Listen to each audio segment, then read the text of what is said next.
ऐसे जियो जैसे कि तुम कल मरने वाले हो, और ऐसे सीखो कि तुम हमेशा के लिए रहने वाले हो।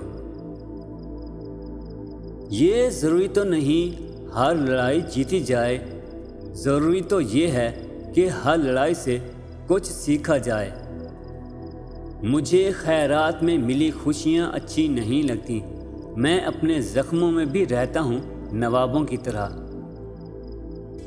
जो कहते थे रंगों से डर लगता है मुझे, मैंने उन्हें पल पल रंग बदलते देखा है। कैसे नादान है हम, दुख आता है तो अटक जाते हैं और सुख आता है तो भटक जाते हैं हम। जिंदगी में दो ही तरह के लोग नाकाम होते हैं, एक वो जो सोते हैं लेकिन करते नहीं, और दूसरे वो जो करते हैं मगर सोते नहीं। जो बाहर की सुनता है वो बिखर जाता है, जो अंदर की सुनता है वो निखर जाता है।